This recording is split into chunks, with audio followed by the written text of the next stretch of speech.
Se victimiza. ¿Cómo, perdón, Moni? Se victimiza. Al igual, maestra, lo podría hacer que los condiciona al decir yo me siento mal y si no están mal, no están conmigo, yo estoy triste o así. Exactamente, sí. Y entonces en ese sentido lo que acaban de decir es un acto con el que la ganancia secundaria es la manipulación y el control de las actitudes de los demás, de los tiempos de los demás, de la vida en general de los demás. Entonces, si tú le ofreces una posibilidad de salida a esa histeria, pues va a ser difícil que ella quiera salir de eso porque ese es el modo que ella conoce para controlar a sus seres queridos, pero ella no lo tiene consciente. Ella cree que los quiere mucho y los cuida mucho y que verdaderamente está muy enferma y tienen que cuidarla. Pero resulta que la llevan al doctor y la señora está más entera que un roble. Entonces, todos sus padecimientos, esta hipocondria, pues parte como de somatizar, ¿no? La no capacidad de retener a la gente amada, pero sin controlarla y sin manipularla. Entonces, sus ganancias secundarias que le confieren tener estos síntomas, pues es eso, ¿no? El control, el poder, la manipulación, ¿sí? Y dice por acá, ¿qué hace que se mantenga un comportamiento que produce sufrimiento? Y por ahí habla Freud, pues, de... Ay, espérenme un segundito, perdón.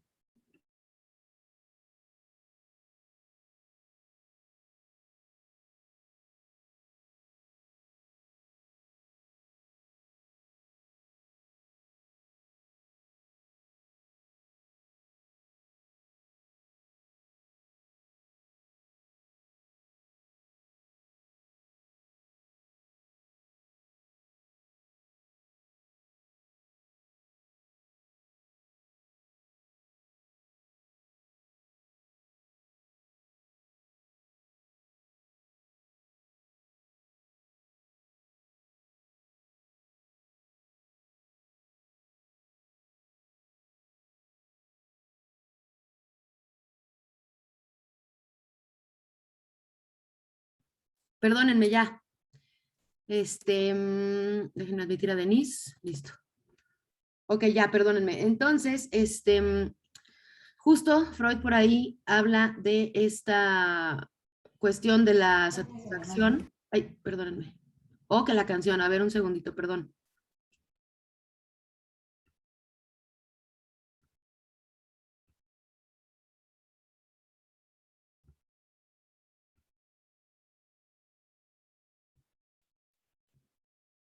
Ya, perdón. Ok, habla de la ganancia neurótica, que es la satisfacción a través, pues, del síntoma, que es lo que estamos diciendo, ¿no? Esta señora obtiene su satisfacción de poder controlar, manipular, tener el poder sobre estas personas. Esa es una ganancia neurótica.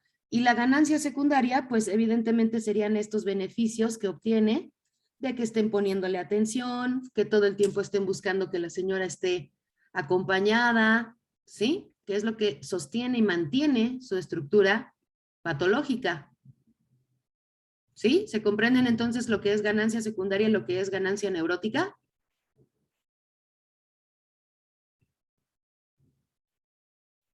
La ganancia, No, yo no. la ganancia neurótica es aquella ganancia que siente el paciente a través de la satisfacción del síntoma. Entonces es esta señora que no sabe que lo que tiene es una enfermedad, pero que sabe que tiene ganancias. Y que cuando satisface este síntoma de, yo siempre estoy sola, cuando se victimiza, satisface esta cuestión o esta necesidad neurótica de la demanda que está haciendo. Y la demanda que está haciendo se convierte entonces en una ganancia secundaria, que son los beneficios asociados que son contenidos inconscientes. Es decir, siempre me ponen atención, no me dejan sola, siempre hacen lo que yo digo, ¿sí? Esta es la ganancia secundaria del mantenimiento de un síntoma neurótico. ¿Sale? Lo vamos a ver más a profundidad, pero ¿se entiende más o menos?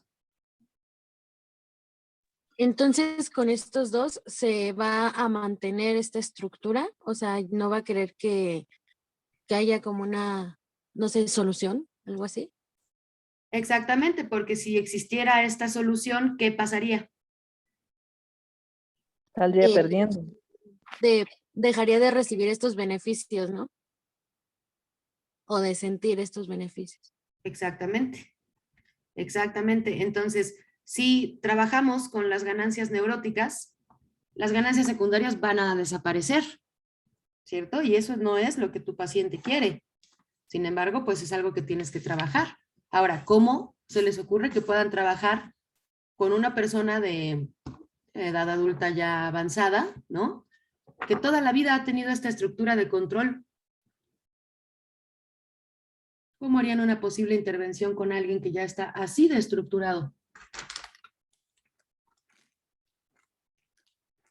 ¿Qué propondrían?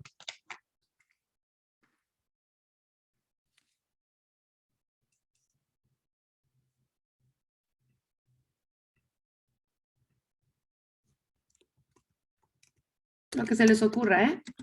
Y podría ser trabajar con el humanismo y hacerla sentir o rescatar su persona, o sea, hacerla sentir suficiente o que no necesite de alguien más para poder estar bien. Bien, muy bien. Le regresas entonces esta capacidad autoactualizante y de autorrealización y con eso restableces un self verdadero, la sacas del self falso y por supuesto que se restablece su autorregulación organísmica, ¿no? Y empieza esta reorganización de sus procesos de equilibrio. Muy bien, sí, bien, a través del humanismo, ¿ok? ¿Qué otra se les ocurre? Claro que no va a ser fácil, Este, imagínate la cantidad de defensas, ¿no? Pero bueno, sí escucho, perdón. iba a mencionar la del el conductual, Ujú. como el que vimos en el video de, ¿cómo se llama? Ay, es que siempre se me olvida el nombre, profesora, como que entrevistó a Gloria. En este caso sería, pues sí, hacerle ver, no, bueno, no es hacerle ver, este, a través de la observación de sus conductas, ya sea por sus gesticulaciones, sus maneras de actuar y lo que nos vaya interpretando en la entrevista, es, en este caso, como él lo hacía, hacerle ver, bueno, pues sí, no es hacerle ver que él, o la persona se dé cuenta de que esté actuando de forma que esté controlando, ¿no? Como estábamos viendo en el caso que ahorita nos planteó profesora, de la persona que ya es una persona que pues sí controla a las demás personas y además de eso saca beneficios, ¿no? Y que aparte de eso, que en este caso esta persona que esté en consulta no se dé cuenta de eso, ¿no? Que piense que, ay, no, yo no controlo, yo soy así, ¿no? Y así, ¿no? Y entonces, de esta forma, como en el caso con Gloria, de manera objetiva o por medio de su conducta conforme se vaya comportando, mm, como lo hizo él con Gloria, decirle, sacarle a colación sus rasgos que está presentando, y, pero es que no recuerdo bien cómo lo hizo, cómo trabaja más el lado conductual, porque pienso yo que me gusta más el lado humanista y el lado de Freud, y él lo hizo de tal forma en la que y se hizo sentir incómoda a Gloria, ¿no? Entonces sería un aspecto de ese mismo tipo, y así podíamos ver reflejado y que se diera cuenta la persona que está haciendo así, ¿no? Sería un punto a favor que yo le vería por este medio, ¿no? Por Ya. el conductismo. Lo curioso es que no hay ningún conductista que haya trabajado con Gloria, mi querido Milton. Albert Ellis lo trabajó desde la terapia racional emotiva. Fritz Perls lo trabajó desde la Gestalt, evidentemente. Y Carl... Perdón. Ay, perdón, profesora. Es No, que no, se me olvida el nombre. Perdón, profesora. Sí, sí, no, Gestalt. es también para no confundir a los demás, pues, ¿no? Ay, Porque sí, esto de perdón, compañera, sí. Gloria no hubo conductismo, pero bueno, la propuesta que haces Difícilmente creo, Milton, que si tú le expones a un paciente así, muy psicológicamente, de, a ver, mire, usted lo que tiene es esto, esto, esto y esto. Entonces, vamos a trabajarlo para que usted esté bien. ¿Qué pasaría si tú le dices eso a un paciente? ¿Qué se te ocurre que pasaría? Ya no va a querer regresar. Exactamente, te deja botado y adiós, ¿no? Entonces tú tienes que discretamente empezar a reunir los elementos para que tú puedas hacer un plan, un diagnóstico y un plan de acción con respecto a este tratamiento, ¿cierto? Entonces, Sí. bueno, ¿cómo podríamos empezar a trabajar con una persona que ya está tan estructurada? Ya se dijo que desde el humanismo le regresamos la responsabilidad y la disciplina de trabajar en su propia persona. Ahora, por ejemplo, desde el psicoanálisis, ¿cómo lo trabajarían? Pero bien de todos modos, Milton, porque son buenas aportaciones, ¿eh? Pero a ver, desde el psicoanálisis, ¿cómo lo trabajarían?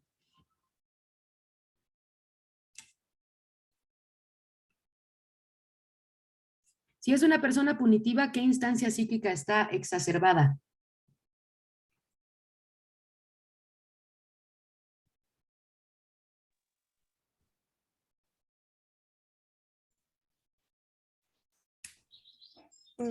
Bueno, creo que estoy mal, pero la neurosis. Acuérdense que las instancias podemos hablar que son... A ver, ¿cuáles son? ¿Alguien que sepa cuáles son las instancias psíquicas? Yo y super yo. Exactamente. Entonces, si tenemos una persona que no solo se autocastiga, sino que castiga a los demás y cuya moral está exacerbada y se siente la dueña de los juicios de valor adecuados, ¿qué instancia psíquica está exacerbada? Yo. Super yo. Super yo. Super yo, muy bien, exactamente. Entonces, bueno, ya les di una gran pista. ¿Cómo trabajaría en este caso desde psicoanálisis? ¿Qué propuestas se les ocurren?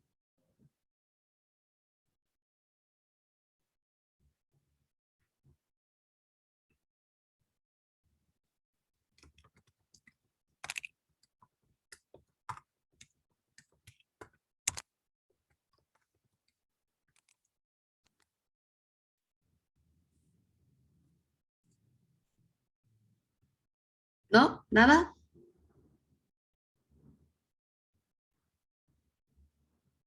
Yo tengo una pregunta. Venga, Daniel. ¿Por qué sería el super yo y no el ello?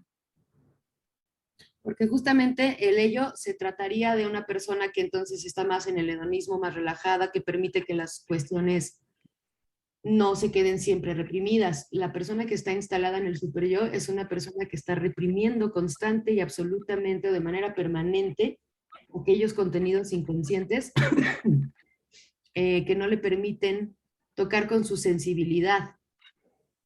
Entonces, por ejemplo, si tienes una persona cuyo super yo está exacerbado, entonces es una persona rigidizada. Probablemente tenga una cuestión anal muy marcada de orden y control, ajá, y por ahí es donde puedes tú empezar a trabajar. Entonces, ¿cómo vas a poner en contacto a esta persona super yoica, punitiva, autopunitiva?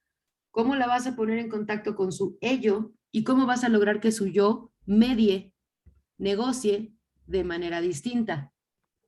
A ver, Dani, ¿sí? Con la teoría de Mahler, ¿cómo lo harías?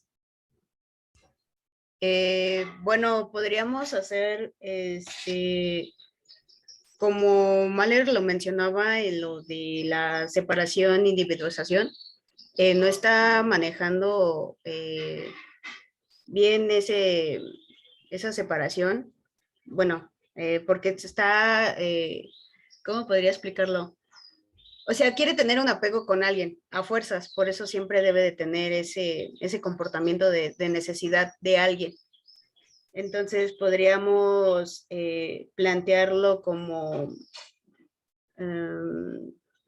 o encontrar el problema del por qué tiene esa necesidad, ¿no?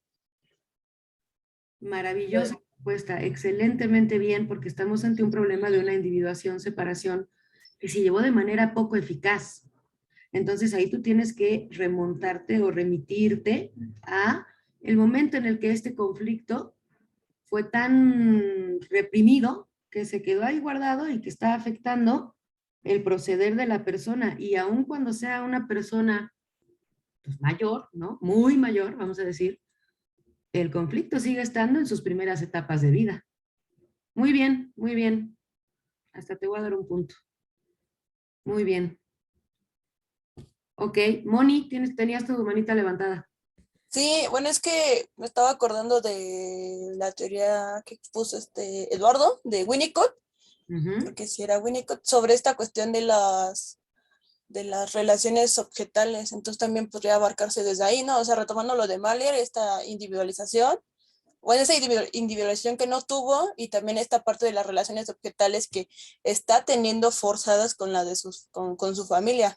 Entonces, tanto es trabajar la individualización y romper esas relaciones objetales, y no sé, se me ocurre como que con, con Lacan estas partes de los fantasmas que también puede tener esta persona que está muy centrada en su super yo. Excelente también, Moni. Otra buena forma de trabajarlo. Ahí nos regresamos inclusive al esquema corporal, ¿no? Es decir, ¿qué encuentra ella? ¿Por qué no está separada, individuada Espérame, de estas primeras relaciones? ¿Cómo estás? Hola. ay, perdone. Es que mi perrito pesó el botón del micrófono, entonces es como, ¿qué hiciste? No pasa ¿Me nada. puedes silenciar, por favor? Y por acá justamente tú ponías, Ricardo, con lo de Melanie Klein, escisión, posición esquizoparanoide, relación objetal, ¿no?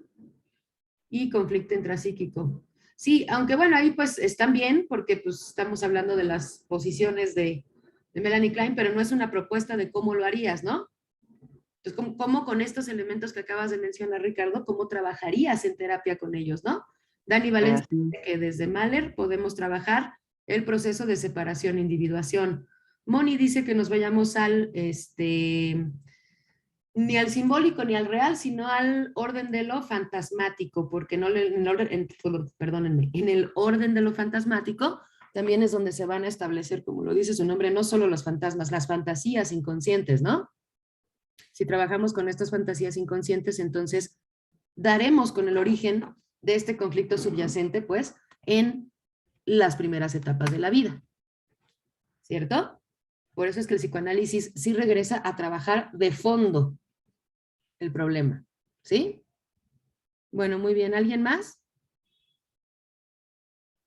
Maestra, Sí, Val. yo conozco a una persona que tiene todo lo que usted está diciendo y, y esta persona fue al psicólogo y entonces me contó que cuando ella fue lo que le hicieron hacer era escribirle una carta, pero a su ella de niña Claro. Uh-huh.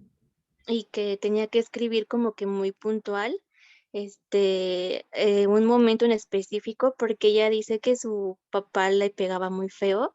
Uh-huh. Entonces, la psicóloga le pidió que, como, no sé si podría decirle como que la llevó a cuando ella era niña, por así decirlo, y le pidió que escribiera como una carta a esa niña de cuando ella sintió como que ese temor o no sé, porque usted ahorita que empezó a decir todo como características, justo esta persona es así y ella dejó de ir al psicólogo y lo que hizo es que se fue de su casa y dejó a todos ahí, pero antes de eso hizo un chantaje muy fuerte y como nadie le continuó, ella se fue de su casa, pero aún sigue como desde lejos tratando como de chantajear a su familia.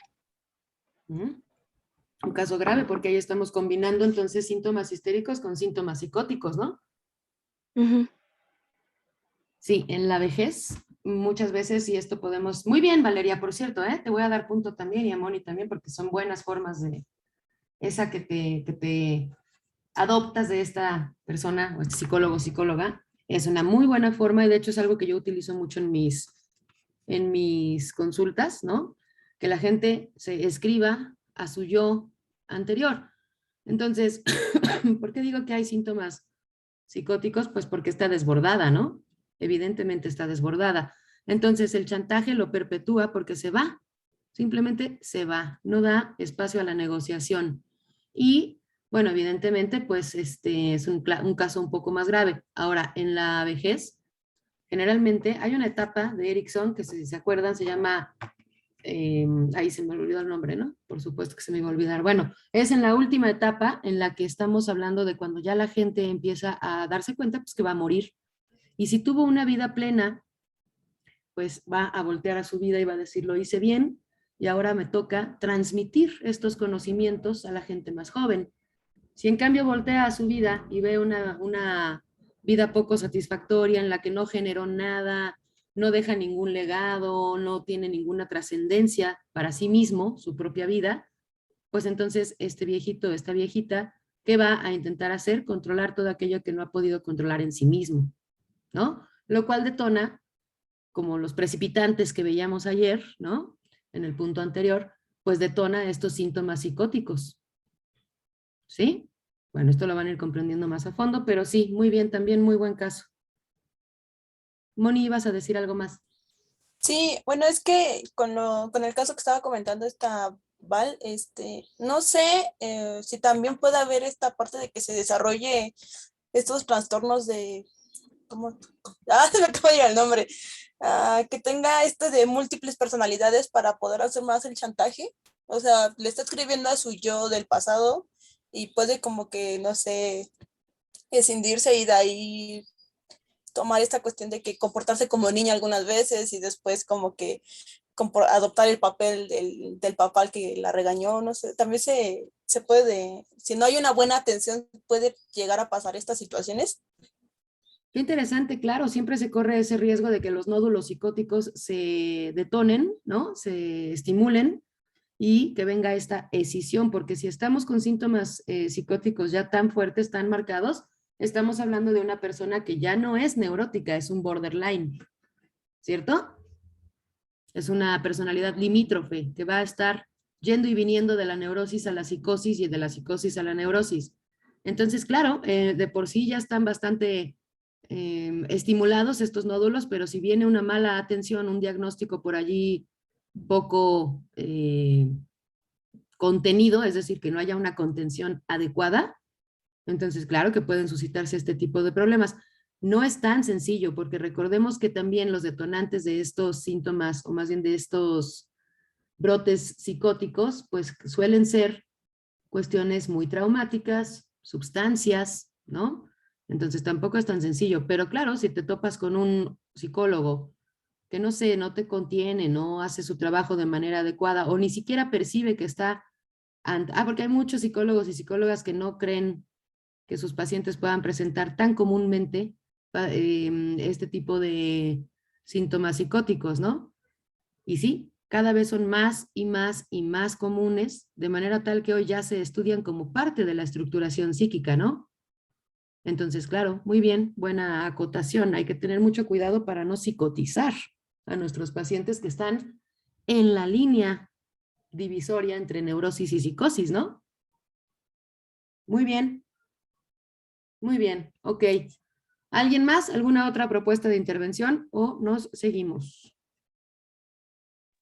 Maestra, por ejemplo, yo conozco a una persona que antes, cuando se presentaba, decía que se llamaba, no sé, fulanita, y hoy en día dice que se llama, bueno, dice otro nombre, y de hecho hasta cambió su forma de vestir, su forma de ser y todo eso. Y bueno, ella dice que fue gracias a que fue al psicólogo y que se descubrió a sí mismo y todo eso, pero hay veces que sube fotos, por ejemplo, a redes y se pone, aquí podemos ver a tal persona, o sea, como antes se llamaba, y ahora, y sube otra foto y dice, y aquí vemos a tal persona, o sea, la que es ahorita.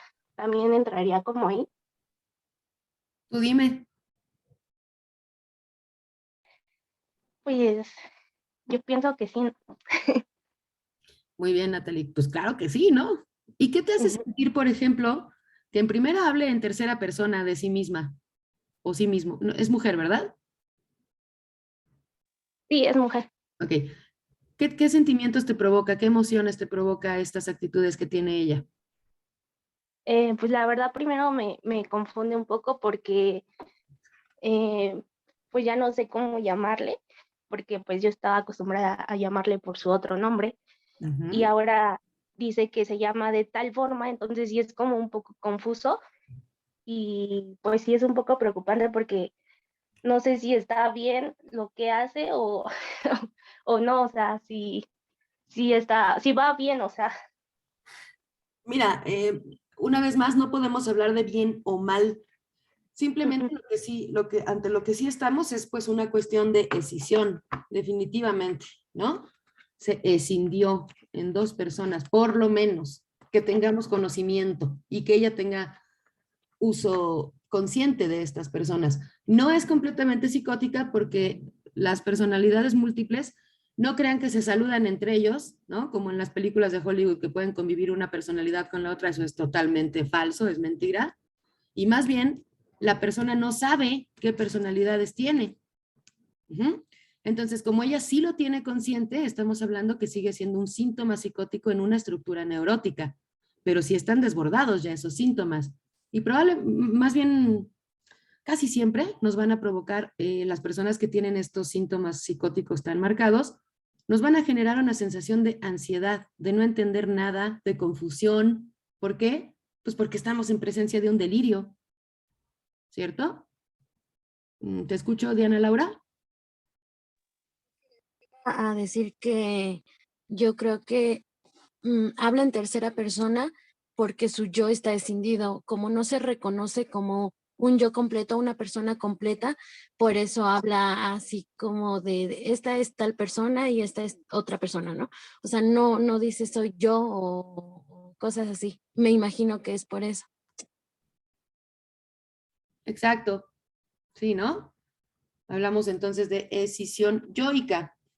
Ahora, em, también por ahí tenemos que tener en cuenta un montón de factores, porque si esta decisión es plenamente creativa y la construye, le ayuda, pues entonces no hay necesidad de eliminar el síntoma psicótico. No sé si alcanzo a explicarme.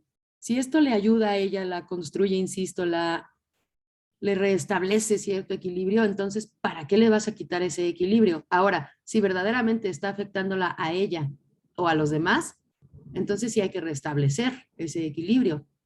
¿Sí? ¿Me alcanzo a explicar? No todos los síntomas tienen que ser eliminados, porque si no, nosotros también somos nuestros síntomas. Moni. Es que, bueno, estaba analizando esta parte que comentaba Natalie.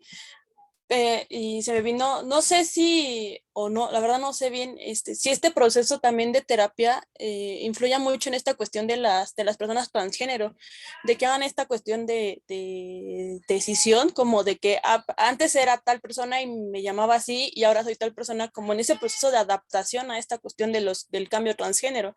Y como lo estabas mencionando ahorita, o sea, puede ser que sí haya esta cuestión como que, entre comillas, buena, pero pues no sé qué tan grave pueda ser o afectarse. O sea, por ejemplo, la cuestión de el ejemplo que pone Natalie y el ejemplo de las personas transgénero, o sea, como que está en esa balanza, ¿no? Es que no quiero decir bien o mal, pero creo que te voy a terminar diciendo que está bien, lo que está bien y lo que está mal, o lo que es como que válido o inválido, ¿no? O sea, ante las afectaciones de la psique.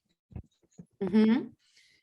Bien, muy bien, y es una excelente asociación, porque ya lo veíamos en sexualidad el semestre pasado. Las personas transgénero, las personas también transexuales, por supuesto que corresponden, o más bien responden a síntomas psicóticos. Claro que sí, ¿por qué? Porque se ven en el espejo y no reconocen a la persona que tienen en sí mismos, claro, pero enfrente de ellos. Están escindidos, por supuesto que sí, pero esto no quiere decir que sean estructuras disfuncionales, no es una psicosis invasiva, por decirlo así, son síntomas. Y como tal se les trata como esta cuestión que ellos tienen que hacer toda esta transmutación o esta transformación, pues, y afrontar o enfrentar estos síntomas, ¿cierto? Pero esto, lejos de llevarlos a una disfuncionalidad, los lleva a integrarse de una forma mucho más integral, válgame la redundancia, en la sociedad. Es decir, se mete entonces con cuestiones de identidad yoica. Y si una persona transgénero que reconoce estos síntomas psicóticos, porque los tienen todas las personas transgénero y todas las personas transexuales, todas, ¿sí? Están escindidos, tienen escisiones específicas profundas. Entonces, si eso lo va, lejos de decir bien o mal, que nos da mucha tentación, a mí también, decir bien o mal, pero nosotros no estamos para hacer estos juicios de valor, entonces podemos decir, si a la persona, insisto, la construye y le permite integrarse de manera más funcional, ser mujer habiendo nacido en un cuerpo de hombre, pues entonces, ¿para qué le quitas ese síntoma? Más bien, intentas que ese síntoma no vuelva a algo invasivo y que más bien busque su cauce y pueda salir este contenido reprimido a la superficie para que no enferme a la persona. Yo veo mucho más felices a las personas que se atreven a hacer esta transmutación, ¿sí? Con partes psicóticas, claro, a las personas que nunca se atreven y toda la vida viven en cuerpos que no reconocen. ¿No? ¿Sí va por ahí, Moni? Sí, y por ejemplo, en el caso de las personas que se identifican como no binarias o creo que ahorita es género no fluido, algo así, bueno, es que no sé, en este tipo de intervenciones también ayudarían como que a que haya algún cambio, o sea, por ejemplo, no sé, es que está muy cabrón esto. Este, por ejemplo, que sea una persona que dice, ok, yo soy género no fluido, me considero no, sí, porque creo que lo indicado es género no fluido, pero quiero identificarme en algún momento. Entonces, este tipo de intervenciones harían que se pudiera identificar o se iría a buscar otro tipo de intervención para la persona que se identifica como género no fluido. Según yo es género fluido, más bien, ¿no? No, fluido, sí. Sí. Que puede escapar, ¿no? Y valientemente salir de esta demanda social de ser hombre o ser mujer, y si definitivamente tú no te identificas únicamente con ser hombre o únicamente con ser mujer, pues evidentemente ninguna de estas dos instituciones le va a dar a tu yo estas herramientas para que tu identidad se construya de manera sana, ¿cierto? Entonces, esta expresión de género fluido a mí me parece de las más valientes, porque si se fijan, y justo así cerré el curso de sexualidad el semestre pasado, pues en gran parte todos somos hombres y mujeres en una sola persona, ¿no? A lo mejor por acá habrá alguno o alguna que diga, no, yo soy solo mujer, pensando que nunca se han sentido atraídos al sexo opuesto, al mismo género, ¿no? Pero eso no define en absoluto que dentro de nosotros mismos tengamos un semillero, tanto de lo femenino como de lo masculino. Y por ejemplo, Moni, en el caso de esta persona que les decía, ¿no? La viejita manipuladora. Por ahí uno pensaría, pues, que tenemos que trabajar con su, no sé, todo lo que dijeron. Pero otra de las partes que tendríamos que trabajar es integrar en ella lo femenino positivo, porque ella está identificada con un padre agresor. Bueno, en el caso, complementando con el de Val, ¿no? ¿Cierto? Que la golpeaba. Entonces, por ahí se identifica con esta figura de poder. Ella no va a golpear a los demás, pero sí los va a golpear emocionalmente. Entonces, en esta integración de su propia personalidad, de su yo, de su identidad, está identificada con el agresor, y el agresor es masculino. Habríamos de saber un poco más de cómo era la mamá y saber por qué no, en el Edipo, en el Electra, por qué no alcanzó a identificarse con lo femenino positivo. Si quieren, de esto podemos seguir hablando mañana. Ahora Daniel y luego Ámbar, por favor.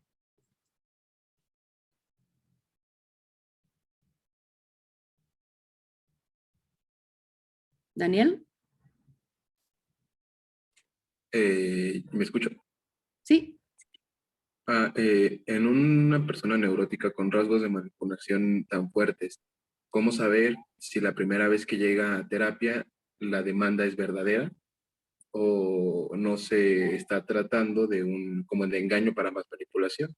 Y otra cosa como que se me viene a la mente es, ¿o será que no encuentra satisfacción pulsional siendo un rasgo psicótico por la falta de identificación del objeto y también por la falta del elemento paterno puro?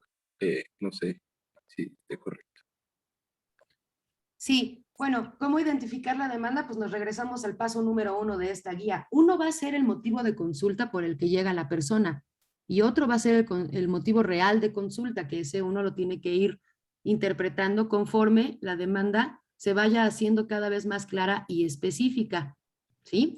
Entonces, no solo están los síntomas psicóticos, también, y que también se nos hace muy difícil de encontrar y no es nada difícil, están los síntomas perversos, ¿no? Entonces, por ahí primero que nada tienes que hacer una diferenciación o, si quieren, y si les acomoda mejor, una clasificación de qué síntomas está presentando tu paciente. Entonces, algunos serán síntomas psicóticos, otros serán síntomas perversos, bueno, que fichita, ¿no? Si tiene todos, pues híjole, vas a tener mucho trabajo y muchos años de trabajo con esa persona, ¿sí? Y si tiene síntomas neuróticos, que podríamos decir son los más yoicos y son un poco más sencillos porque se trata de todas las defensas puestas en acción. Ahora, primero que nada, haces una diferenciación de los síntomas. Y eso no va a llegar tu paciente a decirte, sí, mira, es que yo no pude desparcializar los objetos, entonces me quedé en el pecho bueno, y entonces pienso que todas las mujeres son excelentes, pero también estoy totalmente polarizada y creo que los hombres son unos malditos desgraciados, todos, son unos perros. Es más, ya ni me gustan los hombres, ya nada más me gustan las mujeres.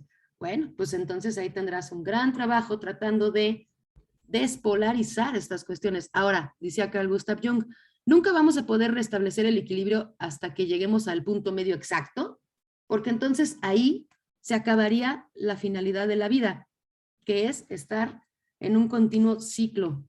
Ajá, un ciclo pues que ya se mete con toda nuestra construcción. Entonces, insisto, hay síntomas que es mejor dejar que coexistan y trabajar con aquellos que a la persona no le permiten una funcionalidad en lo social. Más o menos, Daniel, ¿iba por ahí la cosa? ¿Cuál era la segunda pregunta?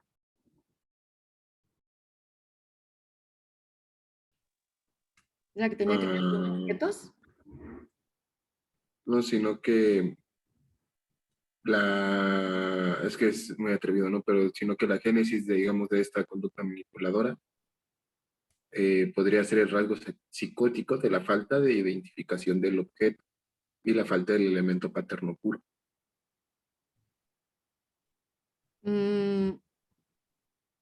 O sea, ¿estás diciendo que una persona manipuladora no se identificó con el objeto? No, le falta. O sea, a pesar de que trata, no puede hacerlo. Y es esta desesperación por la cual trata de satisfacer a través de diferentes objetos esta satisfacción que no puede llegar a ser. Y en ese sentido, entonces... No como algo ideal. Ajá. Pero entonces, ¿no estaría por ahí parcializados los objetos? ¿No está identificada más bien con el objeto parcial? Es decir, no hubo la integración de los objetos, ¿no? Pues yo no, bueno, no diría tanto que no hubo como la integración, sino que más bien de que tuvo este desarrollo objetal, pasó por las etapas de los objetos, pasó por los diferentes objetos, los pudo interiorizar, pero a partir de otros factores que es como el síntoma del primario, desarrolló este rasgo a partir de que no encuentra la satisfacción pulsional debido a un rasgo psicótico por la falta de identificación del objeto. Es a lo que yo me refería. Sí, sí, sí, comprendo, pero la verdad yo voy a insistir en que no, evidentemente, si no logró, más bien, si ahorita no le produce esta satisfacción pulsional, es porque no logró la diferenciación y la integración del objeto total. Está entonces fijado en el objeto cosa. Y por eso uno de los síntomas psicóticos toma forma aquí, cuando las personas están instaladas en el objeto cosa, en el objeto parcial. Entonces, definitivamente ahí, Daniel, estaríamos hablando de que sí está identificado con objetos parciales. No hubo esta integración, no se logró esta integración. Si fuéramos a Klein, no hubo el paso de una a otra posición. ¿Sí me explicó? No tanto sería por lo que dices, porque eso ya sería una cuestión casi voluntaria, consciente, y la psicosis no funciona así. la psicosis se estructura en la etapa preverbal. Entonces, en la etapa preverbal, pues evidentemente todavía estamos con los objetos parcializados, ¿no? ¿Sí me explicó, Daniel? Sí, sí, sí, sí. Bueno, y teníamos una participación de Ámbar y con eso ya cerramos la clase. Por favor, Ámbar, adelante.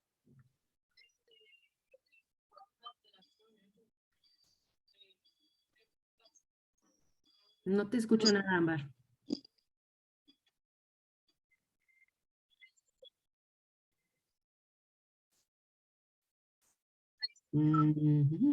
¿Ámbar?